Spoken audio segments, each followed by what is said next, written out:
I'm blinded by your grace. I'm blinded by your grace, by your grace. I'm blinded by your grace. I'm blinded by your Lord, I've been broken. Although I'm not worthy, you fix me. I'm blinded by your grace. You came and saved me. Lord, I've been broken. My name's Mike Miller. I wear number 32. I'm a strong safety and a DB. Third down, and he is stopped. The Axman pull it off with the stand. Mike Miller comes flying across. I make big plays and I let it happen. I let you know that I've made big plays on every play. I played a game with a lot of passion, and before I never really had that passion to make plays. I was able to come down, break plays up, come down, hit people. I was able to do a lot of big things that personally I never thought I had in me. They just set it right up for Miller. Just watch another great push. Canada Prep, that was my first experience at American competition. I went there for about a semester. It's a prep school down in Niagara Falls. It was the best experience I ever had. I finally was able to play at a higher level. I played American competition, played about 8 games. I was able to develop a lot more fundamental skills that I never really possessed. I started playing the game in a different eye. I started playing a lot more aggressive. I started playing a lot faster. As far as the people that I was surrounded with, I was surrounded by a lot of strong people, strong-willed, a lot of people with the same set of goals that were ready to just go hard, make big plays, and just have fun. That was where I became the person that I say I am today, the person that's the banger, I like to bang. And the reason that is because at Canada Prep, they taught me how to bang. They taught me how to hit. They taught me how to make plays. They taught me how to destroy everything. They allowed me to do a lot of great things with my physicality and allow me to use my passion in a positive way and not a negative way. Noticed Mike from his film. The one thing is that we recruited a kid named Cadell King, and we had been recruiting him for a few years and had a great knowledge of him. Not so much Mike, but Cadell and Mike were great friends, and they played together at Canada Prep. And in our recruitment of Cadell, we came across sort of Mike, and we had a chance to sit down and watch his film, and we're really impressed with what we saw in film, and I really liked the way he played football and how aggressive he was on the field. So how I came across Mike is through his friend Cadell King. He wasn't ready to come out to the CIS program, StFX University, so he ended up going to Canada Prep. So I followed him along at Canada Prep, and while I was watching Cadell's film, I came across this explosive hitter who was extremely fast, made really good plays in the open field by the name of Michael Miller. Michael happened to already been being recruited by Acadia University. So we contacted Cadell and we stayed on Cadell. And then, we said, you know what, let's take our chances. Let's reach out to Michael, see if he's still open to hearing what StFX is all about. So I thought he did quite well in his first year. He ended up becoming a starter for us, and improved throughout the year. Ending in his final game was his best game of the season against UBC in the national semifinal. He suffered an ankle injury where a player from Acadia had cut him, which limited his action in his first year. He was sidelined for two or three games. Oh, we saw some great improvements. I think he's a focused person. You're not going to outwork Mike in training. He trains hard. One of the things that I saw in him was just sort of a commitment to wanting to be better. But the most impressive thing is that he became a really good teammate. He committed to sort of, the brotherhood, the band of brothers, and really playing for each other. You could see over the course of the season this past year, he got stronger and better. He really used on the fantastic plays he made. He really looked for teammates to celebrate. He looked at this being a complete team game, so I was very impressed with not just his physical performance, but how he improved on the mental side as well. For his talent, I think he's just scratching the surface. He's going to try to push himself to play at the NFL level. I have no doubt about that. So a major question people always ask me is, why am I in engineering at a university like StFX? Why do I take engineering and play football? The real answer to that is my mother.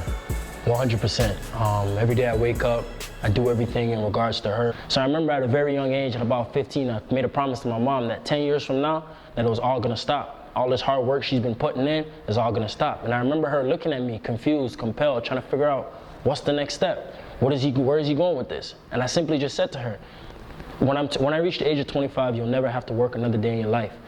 That thought sits in my mind. It hurts me. Every time I think about not doing something, I think, what can I do to make this moment better? What can I do to get her out of this struggle? You know? So that's the biggest thing for me. Like, I wake up and I just know that at the end of the day, I gotta make my mom proud and I gotta let this thing happen. Sure, she's happy I'm in university. Sure, she's happy I'm playing football. But those are the things I'm doing. Give her something in return. Give her that opportunity that she's never had to take a break, sit down, allow me to carry the load from here on out. For this opportunity that you have given us. Yeah, I know that you are a God of mercy and of grace. And as I come before you, Father, I just want to place them in your hands right now. Really impressed with what we saw in film, and I really liked the way he played football and how aggressive he was on the field. He's got great work ethic. The sky's the limit for his talent. I think he's just scratching the surface. In a situation where we want to get both Michael and Cadell on a visit. I just want to give you the glory, I just want to give you the honor, I want to give you the praise for all that you have done. You see the need, you see the desires, and you see the energy. Lord, I pray, Almighty God, that you cover them under your blood right now. Wherever they are standing at this moment, just pray for everybody under the lifting of my voice. Yeah, my hat. Oklahoma University.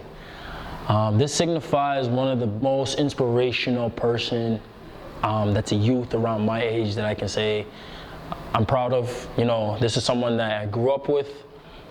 He now goes to Oklahoma University. He plays football there, Division I. We both went to Canada Prep together.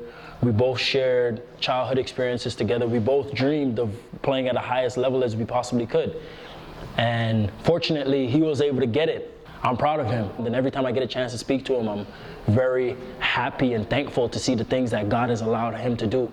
Neville and I come from a very strong background. He and I never really had much. You know, the only thing that we did have was a smile, you know, and the ability to just ball out. That's all we did. We had fun. We made sure we took advantage of the times that we could to just play the sport, love the game of football. That's where our friendship really begun. And after he got his offers and he left, he told me that business wasn't done. I haven't made it, so business isn't done. So he's constantly working. He's constantly doing the things he's trying to do, and he wants me to do the exact same thing. And no matter how far we are, he wants, at the end of the day, the ultimate goal that we set aside to be at the pros is gonna happen. He wants it to be the ultimate goal. So every day when I put this hat on, it signifies the person that really directs me, the person that really drives me to make sure I get it done. I've always loved kids. I say that in the manner that children inspire me to just, you know, better myself, you know, allow myself to know that I'm still young. You know, you gotta always have fun, you gotta enjoy yourself. So I surround myself oftentimes with a lot of kids and a lot of children to inspire them, to let them know that there is a way out, because a lot of times growing up, I never knew I had a way out, and I never really had someone over my shoulder to tell me that I had a way out. So my mind is always at peace when I know that I'm able to help another child figure their way out. My transition from first year to second year was a very big thing. My game changed significantly. I started learning a lot more in my second year. My first year, I was just playing. I was just enjoying the moment. I was just excited to be here. In my second year, I started learning the game, started really understanding the concepts of what was being taught. I seem to have lost myself in my second year. I set aside my passion for a little while, and I derailed myself from the things that really allowed me to get to the stage that I'm on right now. So now I gotta kind of go back to the young savage that I was in my first year and do things that I've learned in my second year and continue going from there. I done put 20 up under the sea. You need. Hey. I done put 20 inside the sea. I pull up on you and I pop at your key. I rockin' the pop at your beat. I hopped out the coupe and no presents. Since I was a youngin', I've been getting the door. I came out back in and I turned up the show. I won't have this again, yeah. I put the V-net on my chin, yeah. I dig everything that you're saying. I dig everything that you're doing too. I did the way that you look at me. You did the way that I look at you. I just wanna grab on your butt, but the seat in the Benz a Chanel clutch. The F in to give him a haircut. I roll up a salmon the John Dutch. That big booty bounce on the. I see myself playing in the league. It's gonna happen whether I like it or not. My baby will look like a pole. I sit on clouds of the smoke. I'ma blow clouds of the smoke. Part of me, part of my soul. I crack a smile for the fold. Hi, What's your name? Logan, How old are you? 8, Who's your best friend? Mike, That's and my Adele. Who's that for? That is Mike. That's me. Hey. But I don't have room for Cadell. I would have driven him on that. I have nothing else to say. Back to him.